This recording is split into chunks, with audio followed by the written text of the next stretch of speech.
Praise the lord. Bible గ్రంథంలో కొంతమంది పేర్లు రాయబడలేదు, కానీ వారు చూపించిన విశ్వాసము ఎంత గొప్పగా ఉందో చూద్దాం రండి. మార్కు సువార్త 2వ అధ్యాయము 3వ వచనము. కొందరు పక్షవాయువు గల ఒక మనుషుని నలుగురు చేత మోయించుకొని ఆయన యొద్దకు తీసుకుని వచ్చిరి. చాలా మంది కూడి ఉన్నందున వారు ఆయన యొద్దకు చేరలేక ఆయన ఉన్న చోటికి పైగా ఇంటి కప్పు విప్పి సందు చేసి పక్షవాయువు గల వానిని పరుపుతోనే దింపిరి. ఇక్కడ బైబిల్ గ్రంథంలో కొందరు నుండి ఈ పక్షవాయువు గల వానికి వాళ్ళు బంధువులని కానీ, ఫ్రెండ్స్ అని కానీ, ఫ్యామిలీ మెంబర్స్ అని కానీ ఇక్కడ రాయబడి ఉండలేదు. అయితే ఆ కొందరు ఈ సఫర్ అవుతున్న పర్సన్ చూసి ఇతనికి ఏసీ దగ్గర తీసుకెళ్తే ఏదైనా సహాయం జరిగి స్వస్థత పడతారేమో అని తనకు సహాయం చేయాలనుకున్నారు. మొత్తానికి ఇంటి దగ్గర నుంచి మంచంలో తన్ని నలుగురు సహాయంతో ఏసీ దగ్గర తీసుకొచ్చారు. కానీ ఏసీ దగ్గర తీసుకొచ్చినప్పుడు కనీసం మనుషులు ఎంటర్ అవ్వడానికి కూడా అక్కడ ప్లేస్ లేదు. ఇంకా మంచంతో తన్ని ఎక్కడ లోపలికి ఎలా తీసుకొని వెళ్ళాలి? ఇంతవరకు సహాయం చేశాము, ఇంకా చాలే, తిరిగి వెనక్కి వెళ్ళిపోదామని వాళ్ళు అనుకోలేదు. కానీ వాళ్ళు ఎలాగైనా ఇతన్ని ఏసీ దగ్గర తీసుకొని వెళ్ళాలని ఒక గొప్ప తీర్మానం తీసుకున్నారు. దానికి వాళ్ళు ఎంత దూరము ప్రయత్నం చేశారో మనం చూద్దాము. ఆ ఇంటి పైకప్పు మీదకి ఎక్కారు. మామూలుగా ఒకరి పైకప్పు మీదకి ఎక్కడమే చాలా కష్టం. అప్పట్లో మెట్లు అలా ఉన్నట్టు మనకు తెలియదు, ఎలా ఎక్కారో తెలియదు, కానీ ల్యాడర్ మీద ఎక్కారు అనుకుందాము. ఒకరెక్కడమే ఎంత కష్టం కదా.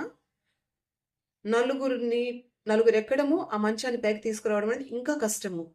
ఆ కష్టాన్ని వాళ్ళు ఓర్చుకున్నారు.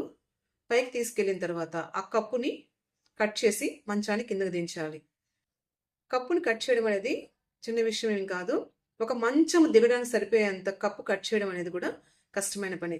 అది కూడా వాళ్ళు అతని కొరకు చేశారు. తర్వాత తాళ్ళతో తన కిందకి దింపారు. ఎంతగా వాళ్ళ విశ్వాసాన్ని కనబరిచారు. ఇంత కష్టపడుతున్నాము, ఇతను హీల్ అవుతాడో లేదో అనే వాళ్ళకి అనుమానం ఉందా? ఖచ్చితంగా వీళ్ళకి అద్భుతం జరుగుద్దని వాళ్ళకి తెలుసా? కానీ వాళ్ళు ఏమనుకున్నారంటే, ఎలాగైనా ఇతన్ని ఏసై దగ్గరకు తీసుకెళ్దాం అనే ఒక స్ట్రాంగ్ డెసిషన్ వాళ్ళు ఇన్ని ప్రయత్నాలు చేయడానికి వాళ్ళని లీడ్ చేసింది. సో ఏసై ముందుకు తను దించడం వల్ల వాళ్ళ ఎఫర్ట్స్ని దేవుడు డిసప్పాయింట్ చేశాడా? ఎప్పుడు మన దేవుడు అలా చేసే దేవుడు కాదు.